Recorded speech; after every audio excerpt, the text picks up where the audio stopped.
We have 6 minutes and some seconds. What questions do you have for me? Let's scroll up.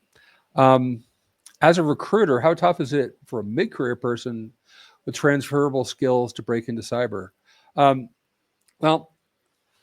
You come from somewhere, and this is actually true for just about anybody. I don't know that. I mean, everything is tough. Like everything takes work and concentrated effort and sacrifice. So that's the first thing. Hiring managers prefer low risk, and one way you can de-risk yourself is by demonstrating that you understand their business and their tech and their problems. So this gets down to local, and local also extends to like the businesses that you've been in. So most people have had a job. Like my first job was at a produce market. It was like a grocery store, but it was outside. Then I worked for a grocery store, and I did stints at like mall jobs as a kid. Like worked at a Sam Goodies record store. I worked at a place called the Taco Maker, which had the worst tacos on earth. So I worked food service.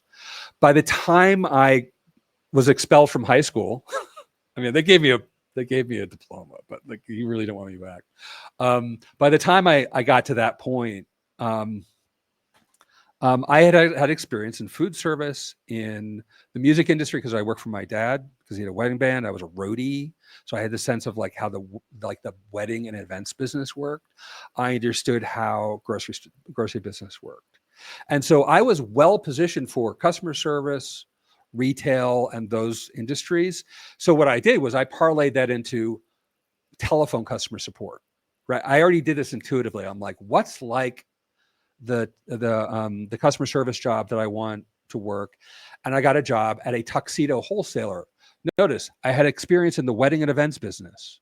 I had experience in retail and customer service and high volume transaction.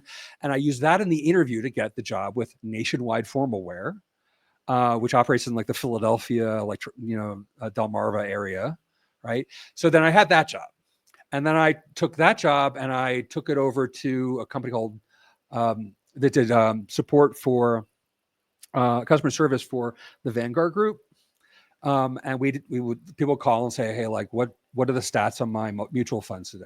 Another kind of customer service. Now I had a little bit of experience in financial services. Right?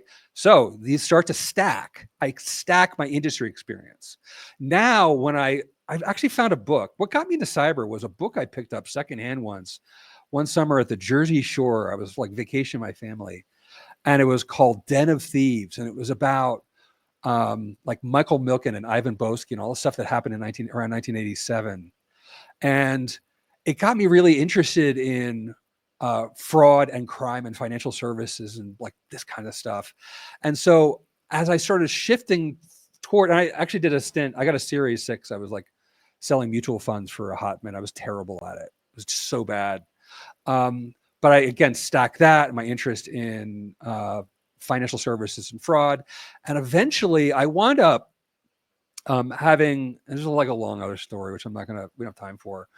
I wound up working as like a legal secretary, legal experience. I worked as a temp for various kinds of companies, including an engineering firm where in one case I was doing what looked a lot like technical writing. I didn't know it. So they built roads and infrastructure, got into that. I landed in LA. I lived in LA in the mid 90s, and I got my first proper tech job was working for Earthlink in the early days. And that turned into other technical support jobs. 1998, I wound up taking a technical writing 6-week contract Citi. And I was curious about what the people who had regular jobs there did. They seemed really happy. I was fascinated by Unix systems. It was like all magic to me. And I expressed that curiosity, and I was like, how do you do what you do? Right? And it turns out they all had labs at home. So I started building a lab, and they all had diagrams of their labs, what they were and what they wanted to be. So I made diagrams, and they started giving me little tasks. And eventually, it actually didn't take that long. I wound up running the SOC for Citi. Like seemed like dumb luck, but all I was doing was trying to learn how to be better at the job I had using the skills that I had been stacking since I was 13. I think I was 12 when I worked for my dad.